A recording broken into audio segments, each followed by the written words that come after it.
जरा सोचिए, आपका हर एक ट्रांजैक्शन चाय से लेकर सैलरी तक ट्रेस हो सकता है। और सिर्फ ट्रेस नहीं, चाहे तो सिस्टम आपके पेमेंट को रोक भी सकता है। अजीब बात है ना? लेकिन इसी सिस्टम को गवर्नमेंट कह रहा है कि ये इंडिया के फ्यूचर का फाउंडेशन है और इसका नाम है डिजिटल रुपी। सपोर्टर्स कह रहे हैं ये इंडिया को सुपर पावर बनाने की डायरेक्शन में एक बिग स्टेप है। क्रिटिक्स कह रहे हैं कि ये फाइनेंशियल फ्रीडम के लिए डेंजरस हो सकता है। तो सच क्या है? हाइप, फियर या सच में एक फ्यूचरिस्टिक इनोवेशन? आइए क्लियरली समझते हैं। सबसे पहले बेसिक्स क्लियर करते हैं। डिजिटल रुपी को कहते हैं CBDC, central bank digital currency. मतलब ये बिटकॉइन या मीम कॉइन की तरह प्राइवेट क्रिप्टो नहीं है। ये डायरेक्टली आरबीआई के कंट्रोल में होता है। जैसे आज 500 का नोट आरबीआई इशू करता है, वैसे ही डिजिटल रुपी भी आरबीआई इशू करेगा, बस पेपर की जगह डिजिटल फॉर्म में। सिंपल कंपैरिजन समझें तो कैश फिजिकल करेंसी है, वहीं यूपीआई उसी करेंसी को डिजिटली एक बैंक से दूसरे बैंक के बीच में ट्रांसफर करती है, जबकि डिजिटल रुपी आरबीआई के थ्रू डायरेक्टली ट्रांसफर होगा। You see, any UPI transaction involves the intermediation of the bank.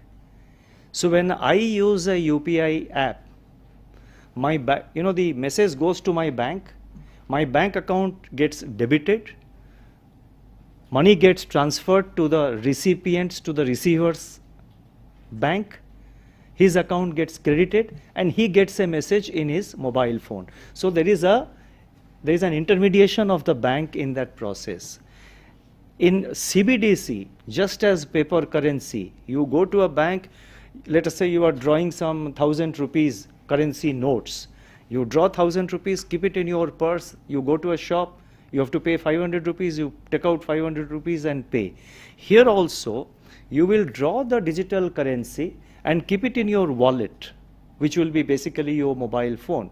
And when you go and make a payment in a shop or to another individual, it will move from your wallet to his wallet. There is no routing or there is no intermediation of the bank. अब देखते हैं governments और RBI क्या कह रहे हैं। उनका argument actually काफी स्ट्रांग है। पहला, ब्लैक मनी पे कंट्रोल बढ़ेगा, क्योंकि अगर ट्रांजैक्शन ट्रेसेबल है तो इलीगल कैश इकोनॉमी में रिड्यूस हो सकता है। दूसरा, faster and cheaper payments, specially cross border payments जो आज काफी स्लो और एक्सपेंसिव है, सीबीडीसी से फास्टर और अफोर्डेबल हो सकता है। तीसरा, दूर दराज के गांव जहां आज भी बैंकिंग वीक है, वहां डिजिटल वॉलेट के थ्रू डायरेक्ट एक्सेस मिल सकता है। चौथा, क्रिप्टो वोलेटिलिटी से प्रोटेक्शन मिल सकता है। बिटकॉइन जैसा एसेट हाईली अनस्टेबल होता है, सीबीडीसी स्टेबल होगा क्योंकि आरबीआई बैक्ड होगा। और एक और इम्पॉर्टेंट बात, ये सिर्फ इंडिया नहीं कर रहा, चाइना, यूएई, सिंगापुर, यूएई सब सीबीडीसी पे काम कर रहे हैं। मतलब ग्लोबली इस आइडिया को सीरियस माना जा रहा है।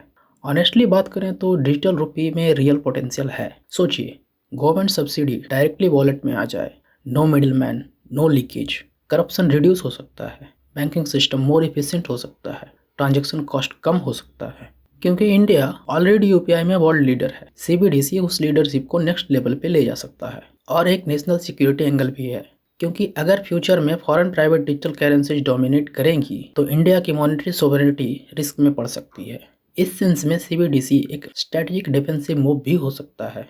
इसलिए यह कहना गलत होगा कि यह आइडिया बेकार है, क्योंकि आइडिया में दम है, इंटेंट भी लार्जली पॉजिटिव दिख रहा है।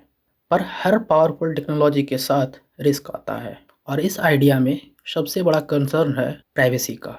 अगर हर ट्रांजैक्शन ट्रेसेबल होगा तो थियोरेटिकली सिस्टम देख सकता है कि आप क्या खरीद रहे हैं, कहाँ डोनेट कर रहे हैं, किस ऑर्गेनाइजेशन को सपोर्ट कर रहे हैं।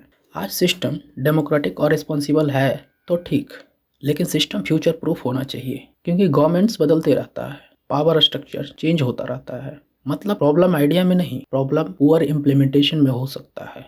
यहाँ दो एक्सट्रीम्स हैं। एक साइड कह रहा है सीबीडीसी मास्टर स्ट्रोक है, कोई रिस्क नहीं है। दूसरा साइड कह रहा है ये डिक्टेटरशिप का टूल है। रियलिटी यूजुअली बीच में होता है। टेक्नोलॉजी खुद न्यूट्रल होती है, यूज कैसे की जाती है वही डिसाइड करता है कि वो वरदान बनेगा या अभिशाप। इंटरनेट एक ब्लेसिंग है और मिसयूज भी होता है। सीसीटीवी कैमरा सेफ्टी बढ़ाता है, पर सर्वेलांस का रिस्क भी लाता है। सेम लॉजिक सीबीडीसी पर भी अप्लाई होता है। तो in the end digital rupee good है या बैड? ऑनेस्ट आंसर, ना ब्लाइंडली सेलिब्रेट करने लायक, ना ब्लाइंडली रिजेक्ट करने लायक। आइडिया स्ट्रांग है, इंडिया का टेक फ्यूचर इससे बेनिफिट कर सकता है, लेकिन ये इक्वली इम्पॉर्टेंट है कि स्ट्रॉन्ग प्राइवेसी लॉज लाए जाएं, ट्रांसपेरेंसी बढ़ाई जाए, क्लियर सेफगार्ड डिफाइन किए जाएं और एक इंडिपेंडेंट ओवरसाइट बॉडी बनाई जाए। अगर गवर्नमेंट रिस्पॉन्सिबल फ्रेमवर्क बनाती है तो सीबीडीसी इंडिया के लिए एसेट बन सकता है, अगर नहीं तो रियल रिस्क हो सकता है।